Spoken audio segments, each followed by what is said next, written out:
Happy Wednesday, everybody. Adam, did you get your blast airdrop? Are you down horrific like the rest of the timeline? I swore off, much like meme coins. I'm sure there'll be a cycle where, oh, Adam, you need to get back into farming. I swore off meme coins for multiple years. I hard swore off farming because I was like, damn, dude, my time, like the time suck for farming and trying to figure it all out and farming new protocols and stuff. It never, like, it just didn't work for me. And so meaning I just, whatever, I hit it wrong place, wrong time. I'm sure it works for some people, but I just, like, I don't have time for it, man. I can't do it. So I am completely out of farming. I know some people, actually, people were generally happy when I saw, people who put in time, like, Pio Clemente, those guys. I know Clemente was posting on it all over the timeline about his progress and stuff. He was psyched. He got, like, I don't know, 15 grand or something. So he put in real work, real effort, and was rewarded. I don't know. How'd you do? Yeah, I've been open about it. First, I like the idea of casino fi. I'm a big fan of it. Born and raised in Las Vegas, have been in the industry for a long time. And Chris and I's last business before Emblem was actually pursuant of this kind of idea. So I was interested in checking it out. Ultimately, for me, I feel like I came out on top. I put 0.3 in ETH in, and right now the value's at about 1 ETH. And that's at the low. Everyone's freaking out.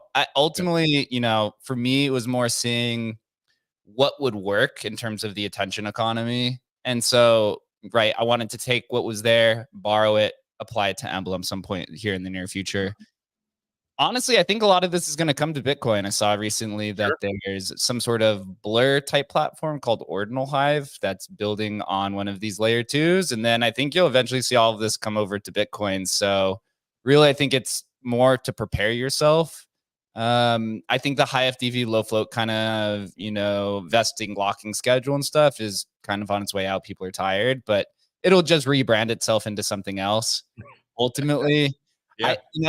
I just browsed and played in a few platforms that I really liked. The two that I liked the most was YOLO and Fantasy Top. Those were the two that I found most interesting, and those are the two that I kind of went a little hard in. Everything else to me was just like, nah, we'll see. But cool to see what they're going to do with season 2.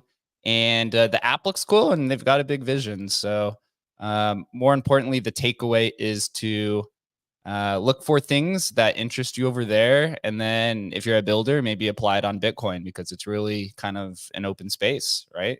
And but without further ado, I'm excited to have this conversation here with Jern.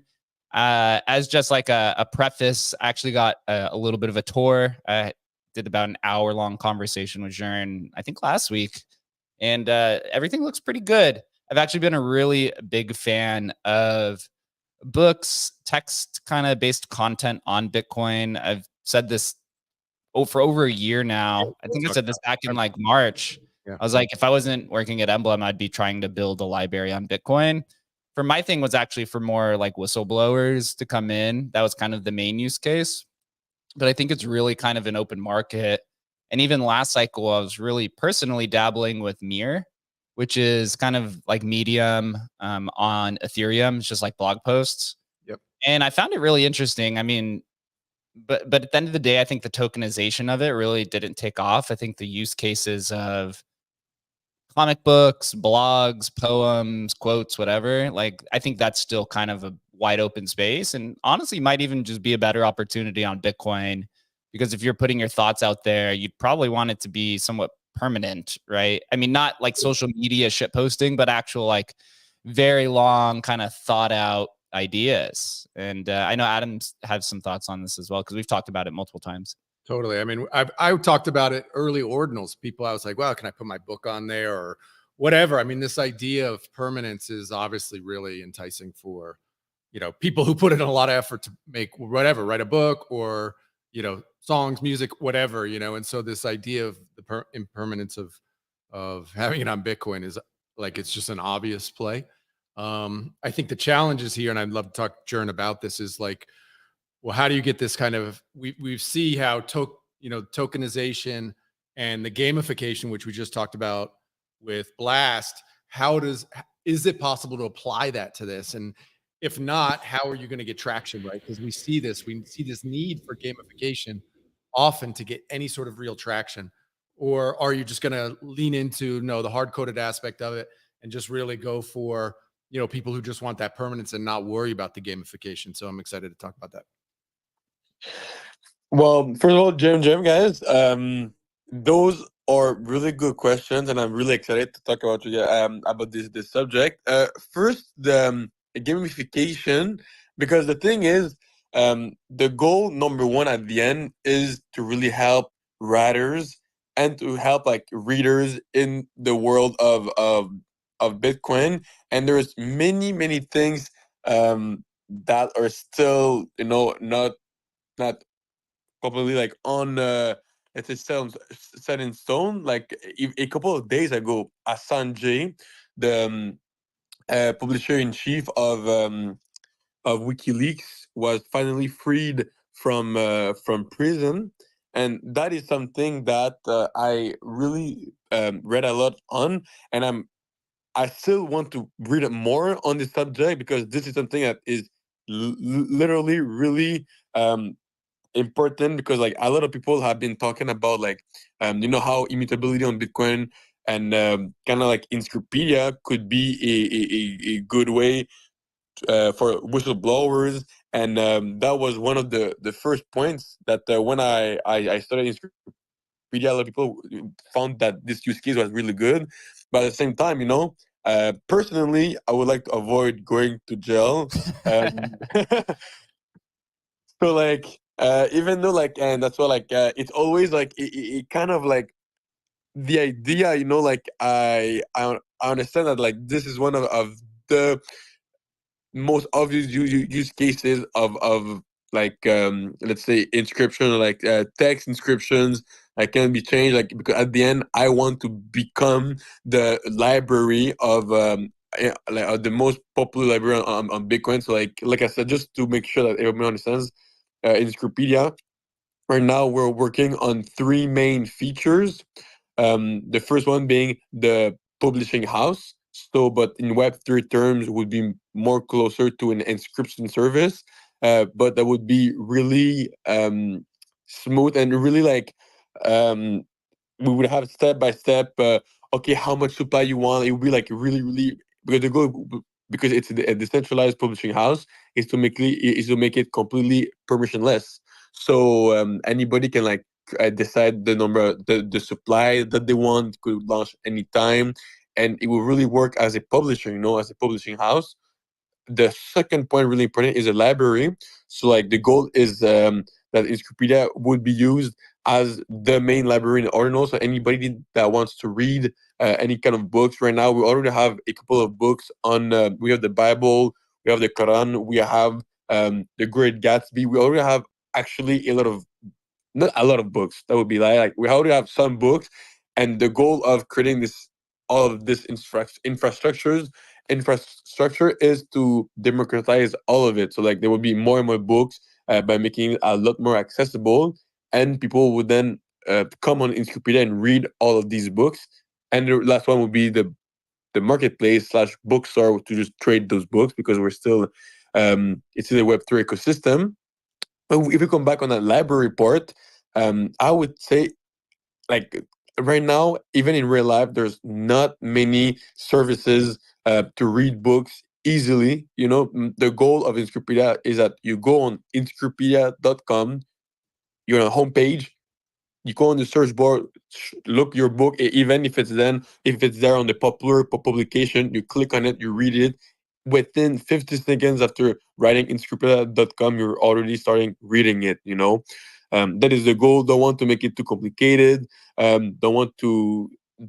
This is what I want. But at the same time, there's so many other aspects that Bitcoin brings to Inscripedia that is so interesting.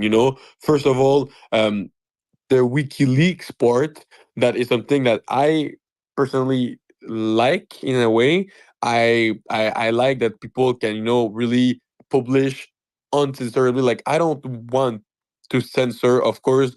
I will have to make it pretty clear. Like some questions I've received that are really relevant. such as what about copyrighted books? At first, the goal is that we might have to have some. We will have some issues with those. We will have maybe to like kind of filter in a way because for now, until we get better lawyers or whatever, like we don't want to. We cannot afford anything of those problems. And WikiLeaks, it's something like now essentially like a couple of weeks ago my answer would have been different, but now that he's out. But at the same time, I still am not the biggest. Like I still see that he still played guilty, but I know he was like 5 years, so I still need to look more into this. But this is something I find really interesting for Inscripedia, and I know a lot of other people are too. Yeah, when you look at Julian Assange case, actually, and maybe this is, to the benefit, but also a little bit more of a kind of fringe area. So Julian Assange, a part of his plea deal, he had to remove all of the leaked DNC files Oh, really? from WikiLeaks. Come on, really? Yep. It's that was a part of the deal. It's all public knowledge, right? So in this case, if you inscribed those files, right, onto Bitcoin, there's no possibility to remove them. And then that's all public knowledge. But then on the other side, right, that can't be a part of the plea deal. So it puts you a little bit in more hot water. In that case, right, you have to come about something different. So it really does come down to, right, the freedom of information, right, freedom of speech, the freedom to know. And right, a little terrifying, honestly, when you think about it. Completely terrifying. I mean, how can you look at it any other way? It's disgusting. Yeah, and that's why, like, for now, I wouldn't say I suggest people to because at the end, Wait, when are you gonna post Julian's documents on Right. your service, bro?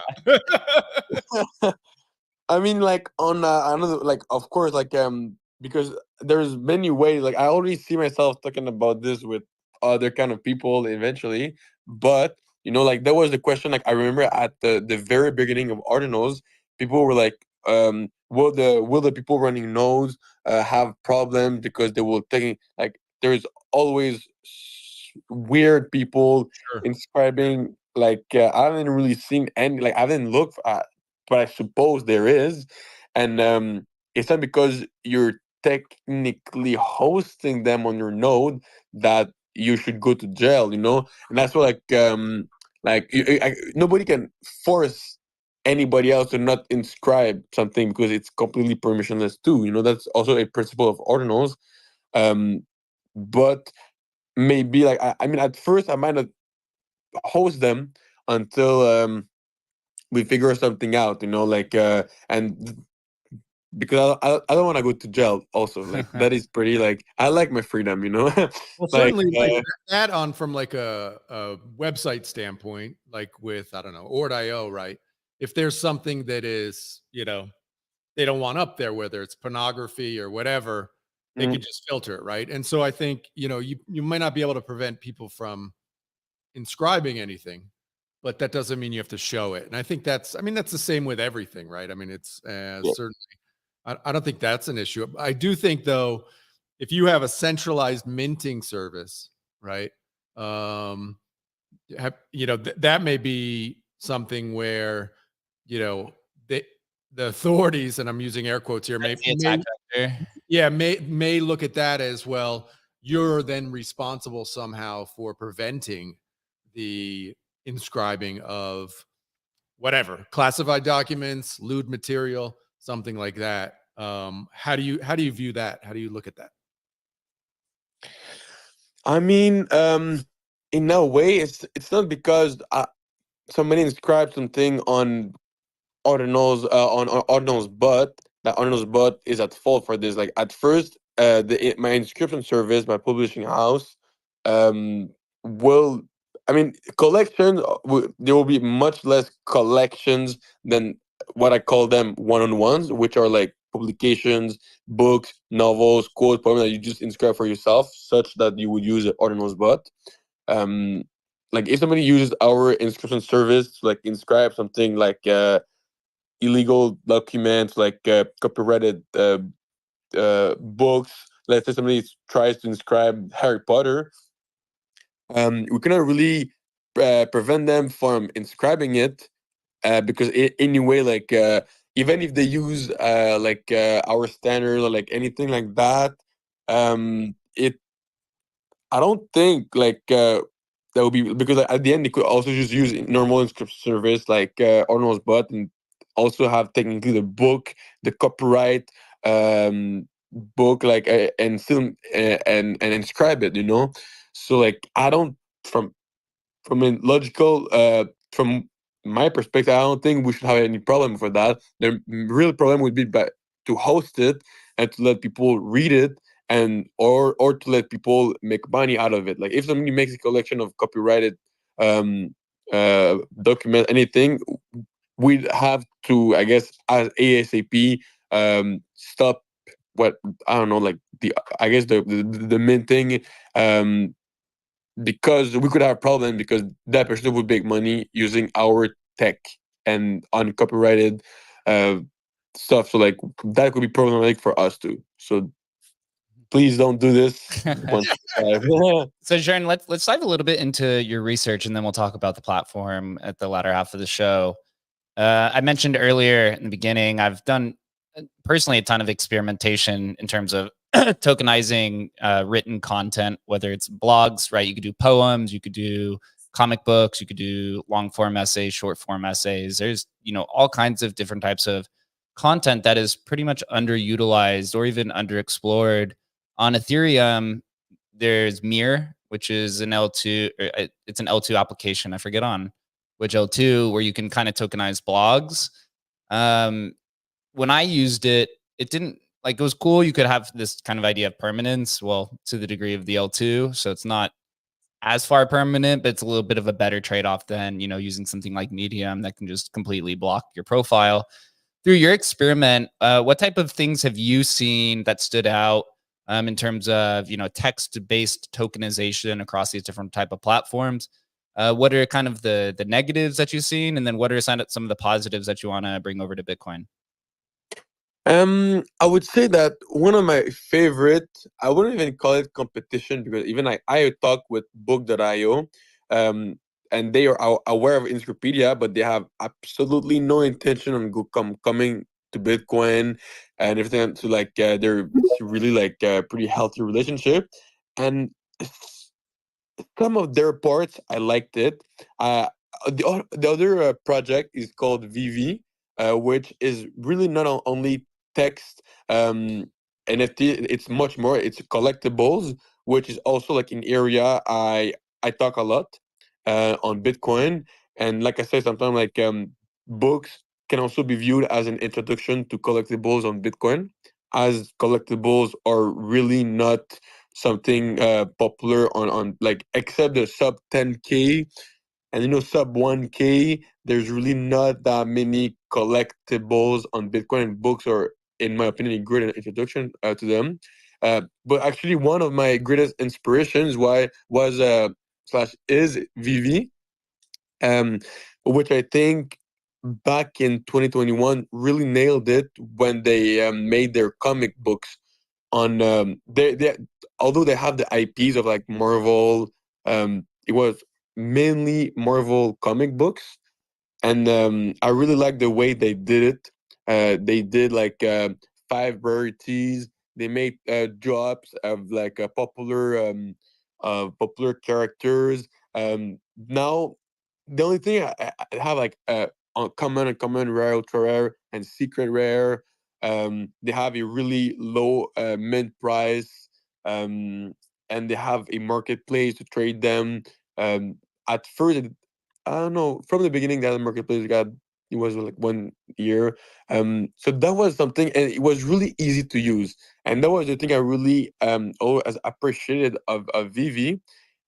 It was made for Web 2, which is not my objective, but I want this to be really intuitive when people just come on my website and just mint them. So for me, I really try to offer a good experience for both Web 2 and Web 3. Like that's what, like, even though I really look more for Web 3 people, I want it to be like very intuitive for like any kind of person. Just go in there, you see live now, like the book, and just click on it and then boom, minting in blue. It's pretty straightforward. That is one of my greatest inspiration, because the only thing is they were really good in 2021, and then today we're in 2024, still the same pattern. Nothing has changed.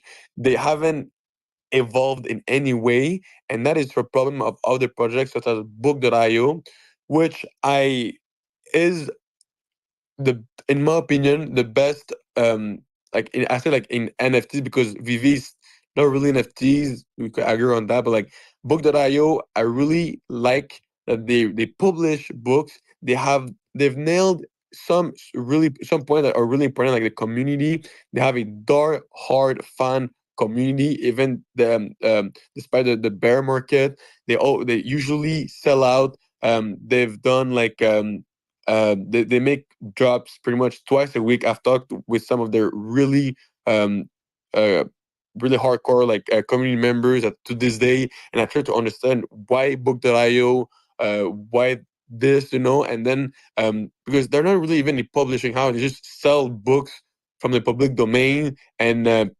it works really well. They have strong investors. They have a token.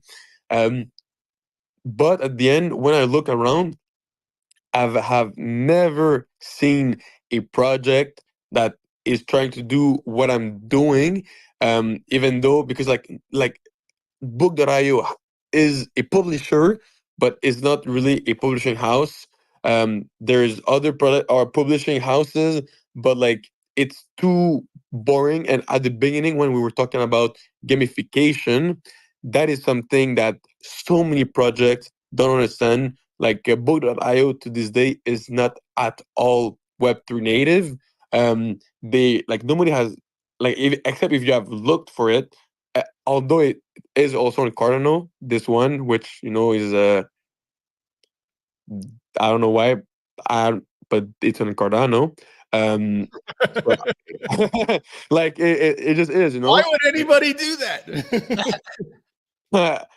I don't like at least on Ethereum. I don't know, but like that's what Cardano fans are they are known to be hardcore fans of Yeah. Cardano. So just while being at it, and there's nothing else to do than minting those books and kind of like flip. I don't know, like just play with it. But the gamification part is something that is very like Web3 native, and that's something like for me, Pac-Man, with Blur and now Blast, the way they've really done this to make it fun for people. Because at first, that is something that I think some people could think of books. They could be like, oh, books, like even in real life, I wouldn't say book are the most exciting, not even collectible stuff that you can do. Why read a book when you can just scroll TikTok and just brain and rot your brain, like like that's what most people do in their 20s and even now 30s 40s, I don't know. So then I need to make it more fun, and that's where the gamification comes in. Like why is Blast now valued so more than Ziki Singh? And Ziki Singh has been here since like 2020. They've raised so much money. Now Blast, they like I think it was November of last year that they came. They like the first like post about them came, and now for 3 months they had that you could just lock money there. You get, and now it's only been 4 months or something. I haven't been the biggest Blast. I've not really actually. I'm not trading on Blast at all, but I'm still pretty aware of how it is. And I know I was like, but once actually Blur was out and Pac-Man, I really respect the way he really gamifies his things, and that's something that will be a lot more present on Inscripedia, to kind of give people a reason to inscribe. And that's also like a question I wonder, like Inscripedia, I want it to be serious in a way. I want to be publisher. I want to be seen like I would like to be used like by writers and authors. But this is not Web 2. We're not a publisher in Web 2. Just we are Web 3. People like to be kind of need to be incentivized that so your platform is used. Let me ask you a question there before you go on, just to get a kind of lay of Yeah. like how it's going to work. If I go on there, can I read a book without purchasing it, or I have to purchase Yes, it to read? you can read the book without purchasing it. Gotcha. Gotcha. Like that is the goal from the library part. Like of course, like if you own it, then you could technically, because the goal we make it is that it's really nice to read even as an inscription by itself. That's the standard that we've done. So like even on Xverse, on Magic Eden, you could just go on your in your collection tab, I don't know, and then read it from there. But from on Inscripedia, the goal is they would be like the kind of goal we had is like the library of Babel, and Adam is one of the people like Adam, as you know, like with my daily threads, I make I have a lot some lists. So lists make it so that you see every tweet from that person. And Adam and Jake, you're two of the people that actually see all of your tweets. And Adam, because you two, even though right now you do like more historical stuff, Jake, you do a lot of Emblem, but Adam, you two were like real OGs in the space. Like, you've actually been in this list for like a long while. So like Adam, and I see all of your tweets. So like Adam, like I remember like there was some tweet that was maybe like more a year ago, and that's why like Jake, I know that you've been like talking about text descriptions and publishing for a long while, and even we were talking about how we were both surprised nobody has done this before, which I'm kind of glad with, because now it means like I can be kind of the first. But you, Adam, I remember like you posted like some of those a video that was maybe more than a year ago, but I still have it bookmarked, of the guy who made he made every music that can exist. He Oh, made like yeah. yeah. Yeah. And then I remember like those were the kind of issues I was wondering, how could I try to fix that? Like I tried to always do something more, as in like how, because the copyright issue, that's something like, even like with Casey and a lot of people dislike, like why is copyrighted thing, and that is huge debate, like should copyright be a thing or not, at the same time it brings money for the author, like, but at the same time it kind of stops so much creativity from other people to kind of like create because they don't have the copyright. And then I remember like that video, and that was something I tried to do, like using like the library of Babel, and now I'm trying to make the closest that could be, and I would be like, I mean, at first there won't be that many books, but Sharon, let me let me ask you this. Yeah. So you're approaching this Inscriptopedia as a form of decentralized publishing house, and I think that's a unique way to look at it, because you could have just came at it as, a content creator or a blog site, right, or a library. The definition of a publishing house or publishing, I have it here pulled up on Wikipedia. It says publishing is the activity of making information, literature, music, software, and other content available to the public for sale or for free. Traditionally, the term refers to the creation and distribution of printed works, such as books, comic books, newspapers, and magazines. With the advent of digital information systems, the scope has expanded to include digital publishing, such as ebooks, digital magazines, websites, social media, music, and video game publishing. So it's quite a broad stroke, and I'm assuming it's probably going to expand further into kind of whatever the next form of tokenized, right, publishing house means, because it went from traditional to digital. Then you'll have to do tokenization, and this is kind of, the frontier that we're sitting on right now, is what does that actually expand to?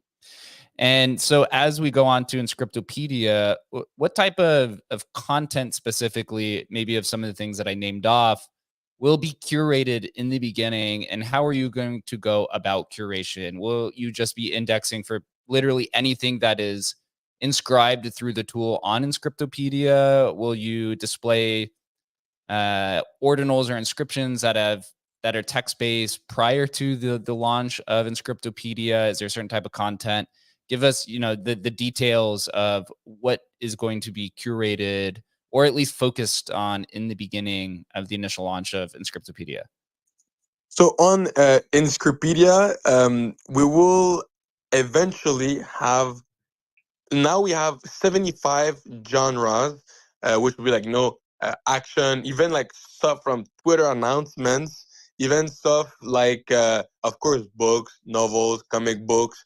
But the goal is to truly have everything. Like I know like text inscriptions are technically popular on the blockchain, but most of them are like BRC20s and stuff like empty, like stuff that like 99.9% are like basic 20s. Of course, like fucking 10 million plus, maybe 20 million inscription are only sats, Um, so like the goal is first of all to filter all of this, find the inscriptions that are truly relevant. Even like sometimes I remember like Bitcoin Wells, they tweeted something and then they made an inscription of the announcement. That for me works as something like that could be on Inscripedia. Like it's truly anything. And of course, at first we will not have all of the already inscribed books and everything, but the goal is to add them all too. Like the goal is truly to be the hub for everything text inscription and everything that is slightly relevant, like even quotes. Somebody just randomly has a quote there.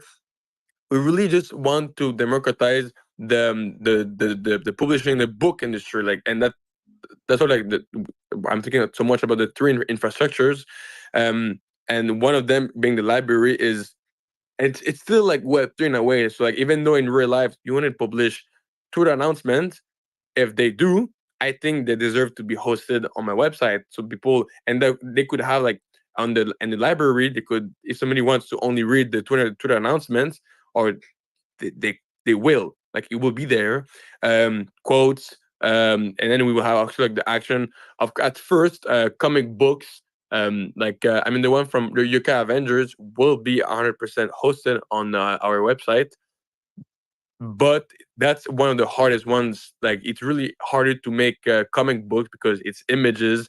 There's not really compression filed. Like it was hard for UK Avengers to do it. We kind of talk a lot about the whole process. Um, but eventually, we also want to democratize that, and to build all of the tools to at least make it pretty cheap.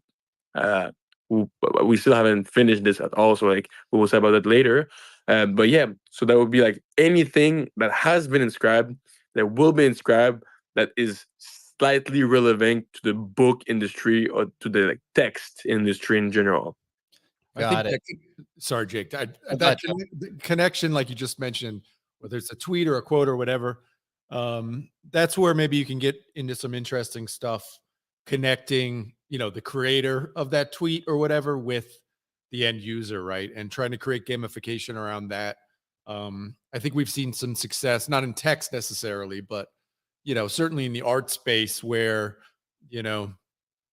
connecting that owner with, or the artist or the writer in this case with the, the reader or the end consumer. It was really powerful, obviously in 21, during the NFT boom, that kind of like supporting artists, in this case, supporting writers, that was a big thing. And I think bringing that back is pretty powerful if you can do something like that. yeah, Jern, so how are you going, or what's the initial thought or initial game plan around gamification or tokenizing the platform? Let me go through an example here, or just a thought experiment. So if I go to the platform and you have 75 different types of content, right? Comic books, quotes, tweets, announcements, etc., so on, and even long form books, right? Maybe even fiction books where somebody has wrote, a 200-page fiction book. I'm a user. I come on the platform. Are you looking to tokenize my attention? Are you looking for me to try to buy these books? Because when I went, and I have maybe 10 or so blog posts on Umir, I tried to issue tokens against them. Nobody wants the tokens. Like I could go read it, right? So how are you going to go about this? Because, people still need to get paid in some capacity. Right. Is there like a freemium model? Are you looking to offer a platform token through maybe time spent on the platform? What are kind of the initial thoughts around it? Yeah. Well, first, I want to make sure that our priority is to give users a good experience, and that means writers and readers. So those are the two main stuff that we're working on. So good experience for both sides of the website. From there, of course, like I remember we talked about this. Um, and one of the gamification parts, we want to I'll always try to do stuff differently, so in some ways, there's stuff that work well, like the tokenomics. um I cannot say that we will 100%. I cannot say anything like specific about like a token, but that's a good way that people like to and people know it. The people like a token, and I'm always the kind of guy that try to give back to the people that really support me. And a token is usually a great way for this. But at the same time, there's other ways to kind of like reward people, and I have many ideas. Now the idea is like, for example, if you are on our website, I mean, I'm not sure if I should spill this or to just give it as a surprise. Spill it, bro. um, Spill it. You should definitely do that. just give it, because like how like so many websites, like I don't know who remembers, but like in the Pizza Ninja, when or even on Blast or something, like leaderboards, um that you can make, even like Unisat, there's like points, every time you inscribe something, then you have 1 point. I guess, like I don't inscribe that much on Unisat, but I know like when I inscribe stuff, I get 1 point. um and there's on Pizza Ninjas, there was a leaderboard. So the goal is to kind of do this on our website, you know, have a kind of way for people to understand their position in a way, but also to make it fun and different, and to use text inscriptions to our advantage. Like I would never, so like if we kind of think about it, there's and a lot of ways to kind of like, let's say right now, um, I I will not. I would love to talk about it more in private, of course. Of But course. for now, I still. But there is many ways, because I understand that at the end, um, it's still not a Web 2 publisher. Inscripedia, I understand the same way like Blast, how it differentiated itself from zk, Arbitrum, Optimism, and all of the other layer 2s on Ethereum, is by gamifying how in 8 months became such a mastodon. Like it's because they understand how Web3 thinks. Like for me, Pac-Man is a true genius in this way. The same way I think that the Frank back in the days more like he hasn't been, in my opinion, like to really evolve. But at first, the gods and Frank, there was something I was like them. Like I do not necessarily agree with everything he does, but the public seem to like it. So like, and Pac-Man now, he's been going on almost 2 years now since Blur was launched, and he's always found new ways, new fun ways, and he understands if people have a reason to talk or to go on Blast, when that now with all of the game, all the incentives using gold, and it's all gamified, it's fun, and there is many ways that I'm trying to make this on our website, but at the same time, not make it only about that. That's like a reason to come. At the same way, like some people come on my account for like the white list and stuff, but at the end, I've make it so like other people now come from the content I make from my daily threads, for my takes, and for other content that I create. So like it's always like a kind of balance in this way, in this way. Yeah, you actually have a really good point here. It's just the idea of how do you capture attention, and then also how do you differentiate the type of attention. When you think about text-based content, that's kind of one of the original forms of capturing attention. Yeah. Like getting lost in a book, the book that you can't put down, that you just absolutely love, whether it's something of fantasy or it's just something that captures your interest. For me, when I was younger, I used to love quotes. I used to read just literally hundreds of quotes online. That was like kind of what really captured my attention. So I think you are really on the right track here, is, just being able to identify there's different types of attention, right? Frank captured kind of this cultural NFT type attention, right? The idea of forming community. And now Pac-Man has done kind of on the different side, capturing attention in terms of this kind of dopamine hit, kind of casino, kind of attention, gamified attention in sorts. So I think you're on the right track of saying, right, for text-based content on Bitcoin, or even just tokenizing text-based content, this is a different form of attention that you have to capture. And it's really kind of understanding how. And I guess that's the fun part here. Yeah, I mean, coming back to one of your previous questions, which was how could I in a way like compare myself to like other publishers out there, such as the ones that are more popular, Book.io, Mirror, and others like they all nail on, like, how Book.io, I respect how they are a publisher, but as I said, like, they're not Web3 native. They've never partnered with a real Web3 audience or Web3 content creator or Web3 people. They never really let them push out other people's projects. It's always them. They only promote their own books, their own I guess it's mainly novels, because on Ethereum the size doesn't really matter. It's only them and others. It's quite the opposite. Like they publish more other people. They don't publish anything themselves, but again, they still haven't really attracted a Web3 audience. So I really think that, especially using ordinals, because at the end, my main I'd say I'm really good in understanding the Web3 audience. I've been part of the trends. Like, I've been a part of the retail investor for most of my crypto life. Now I understand what they want, because I was in their position. I was talking with a lot of them, of us. Now that I have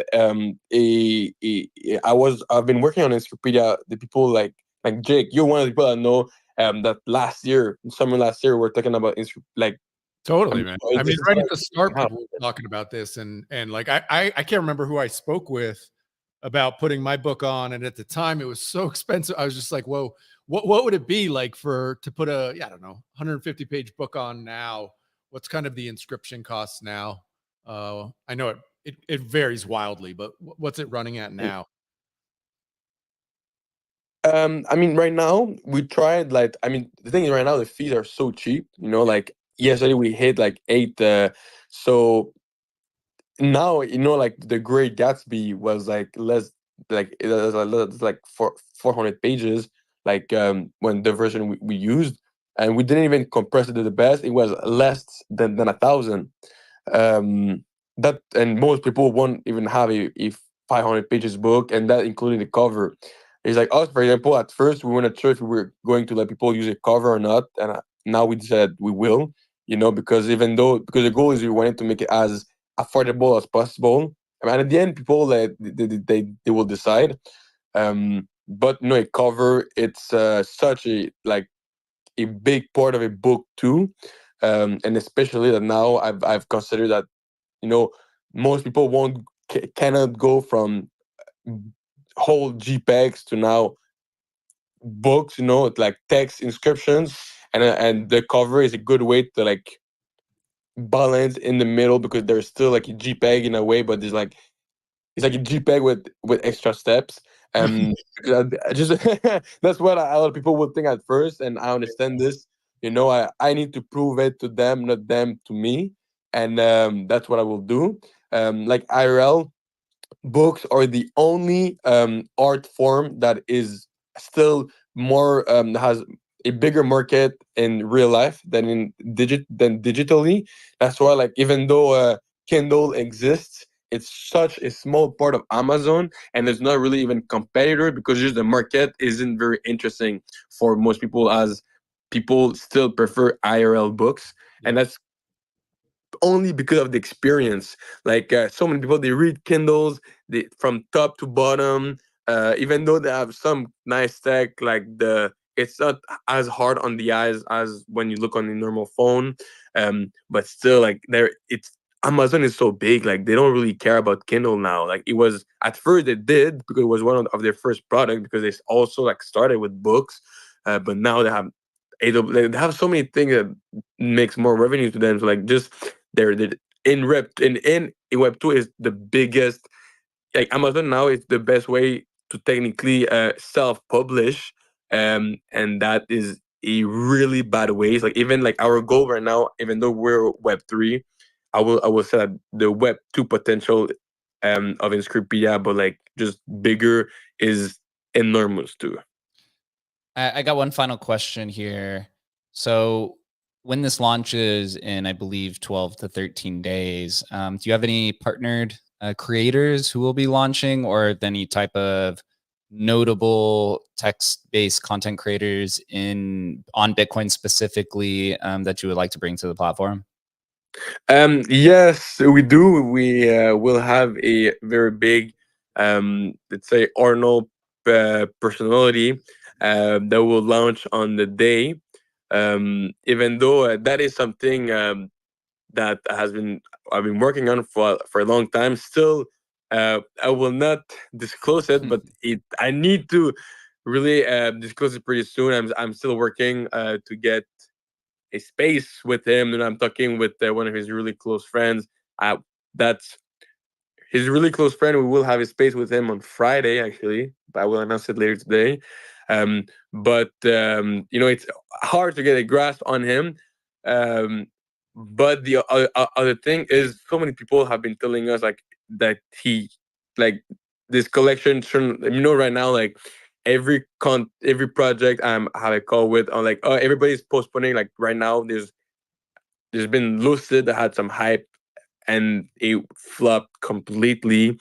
And so many people right now are scared, like even big, very big project. And people, I don't think understand that so many big projects have decided to just postpone their launch because of the bad conditions.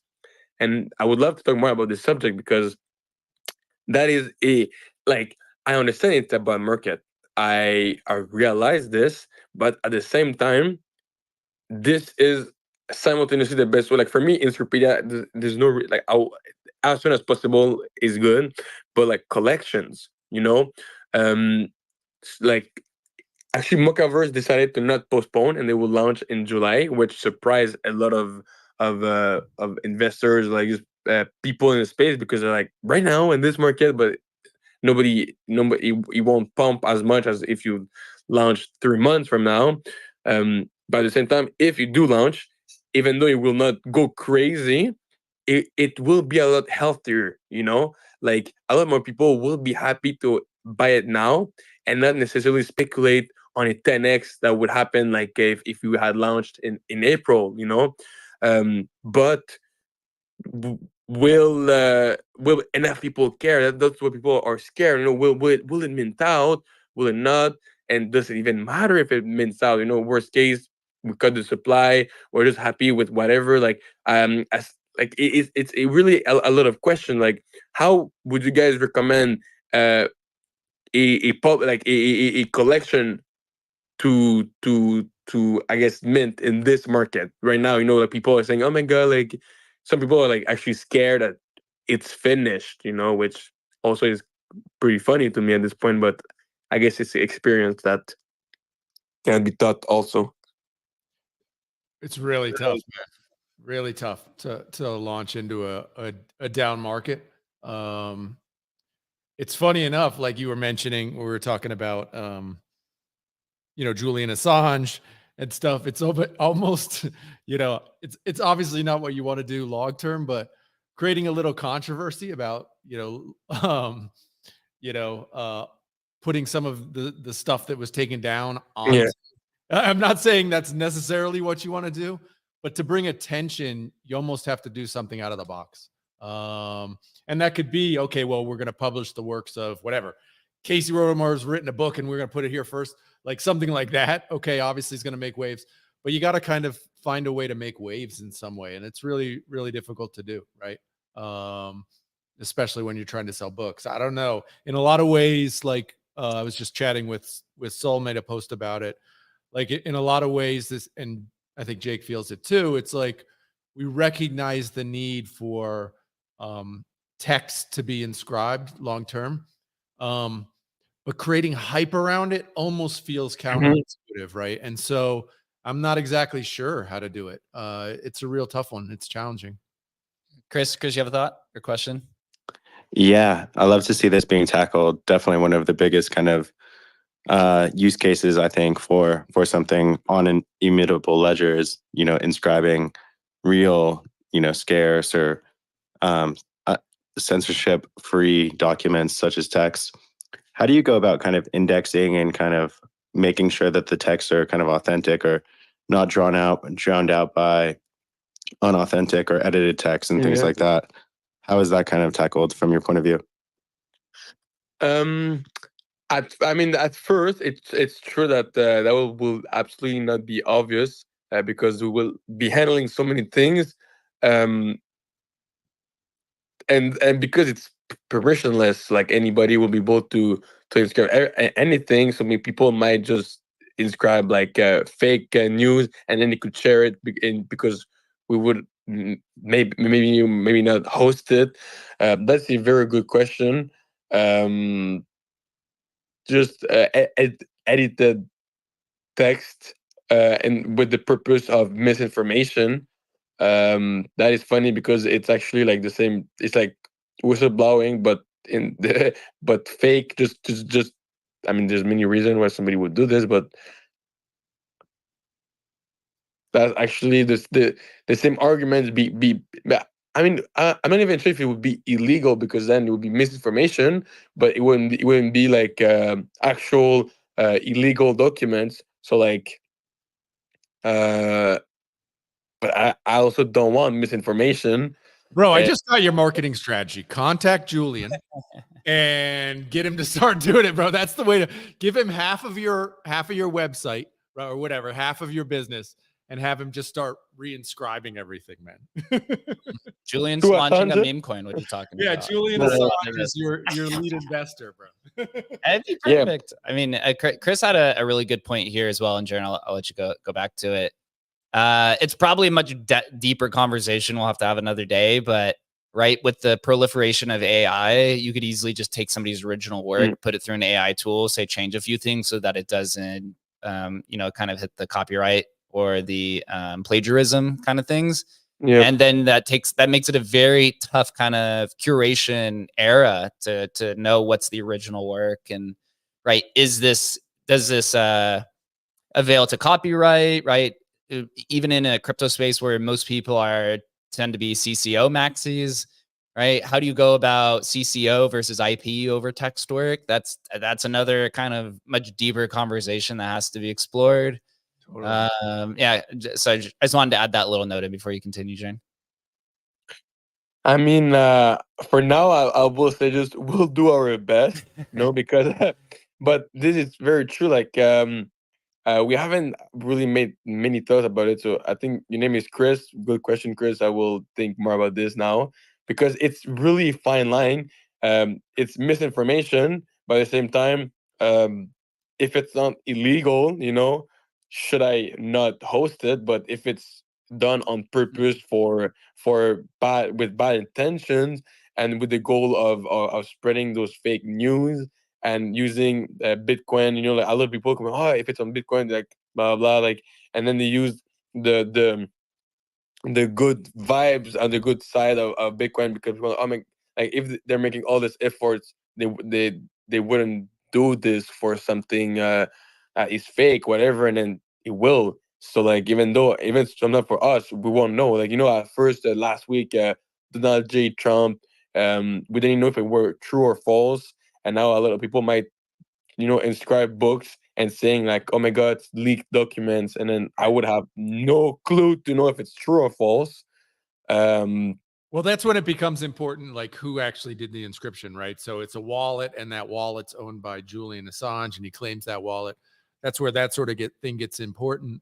One thing that just occurred to me too was the Internet Archive, which I mean a lot of us Yeah. use all the time, and just how like it's under attack. Like literally, they're trying to sue it out of existence, right? And you just see how this important piece of like historical infrastructure can just be taken offline.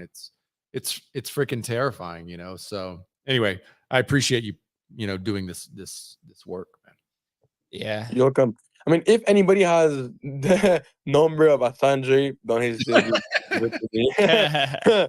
If it's laying around, and they just don't hesitate. And that reminds me, like I have a friend who's working.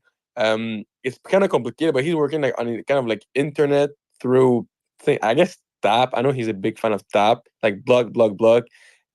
It's not really user friendly yet, but like the idea of like internet on the blockchain, like he like hosting stuff, it's that could be interesting, because like I didn't know that Internet Archive was being sued because like that's a great way for so many people to go back on like deleted tweets or deleted stuff, and it's really important for so many people to really like have accurate information on website or stuff that just don't exist anymore. Yeah, absolutely. We're going to wrap it up here. Jern, I'd love to invite you back here probably, maybe in a month or two once the platform's launched and we get to, dissect and see what stuff is sticking, what kind of new things pop up. Again, this is one of my favorite subjects. I think it's such a blue ocean here. There's a ton of opportunity. Also, there's probably 99% of the things we try probably will not work, but that one thing that does stick, if you could figure out how to tokenize the attention for text-based content on Bitcoin, like that is a insanely massive opportunity there. So respect you for taking this on, man. It's really, really cool. Well, I appreciate you, brother. I know you're a farm believer, and that's what like I truly value your take. And Adam, we still haven't called one-on-one, but like I don't want to make you jealous. Like we can. I actually asked, but like I also have so many questions, and so like I know that it will We'll be. jump on a call, dude. We'll do it this week. Yeah, like I know, like it will take 2 months for to come back publicly and to talk, but like I would love to have talk more in private. And there's so many, and to give also all the alpha and everything. But thank you for hosting me. I need to understand how you guys are making a space and a live at the same time. Or it live. I tried to make a live like last week. I just couldn't. I forgot to like. I didn't know it was at the when you started that you need to allow people to. I just don't know. Yeah, it did take Jake and us about a week to figure out the technical details. Yeah, there's some nuances to it. We'll talk about it. I appreciate you, Jern, for coming on. Any final words, any notes, any spaces you're doing this week, or anything about the launch that you'd like to tell everybody? Well, be prepared for the launch. That's on July 9. On Friday, still not announced, but I have a space with CB Spears with Charlie. And we will talk about it, about the project and a few other stuff. Just two friends talking, maybe some alpha leaking. At this point, maybe the first author will be announced on that day. Maybe not, but maybe yes. And that would be Friday. And right now it should be 11 a.m. Eastern. So it's in 2 days. So that's the alpha right there. And just read my thread that both Chris and Adam share at the top. Thanks a lot, guys. And please check it out. Yeah. Love you guys. Absolutely, brother, dude. You're crushing it. And we'll talk soon. For those that don't know, Adam, myself, and Chris, who work at Emblem Vault, the leading cross-chain NFT protocol in the industry. Tomorrow, we are hosting our monthly town hall. We got a lot of updates, a marketplace. We got some cool features, a little bit of notes, and some alpha. So make sure that you are there tomorrow, and you can watch it on the live stream. I always create a awesome PowerPoint tutorial about everything that is up and coming. Really, really awesome. We got a lot of the team down here in Vegas, so we got some final things before this marketplace and a lot of stuff gets launched. So make sure you guys are there tomorrow. If you don't, you can always rewatch it or on Monday, we'll post all of the slides from the show so that you could just read it there on Twitter. Until then, make sure you guys are following Jern and Inscriptopedia, and we'll see you guys tomorrow at 11:30 a.m. Eastern time. Until then, stay safe out there. Stay safe, guys. See ya.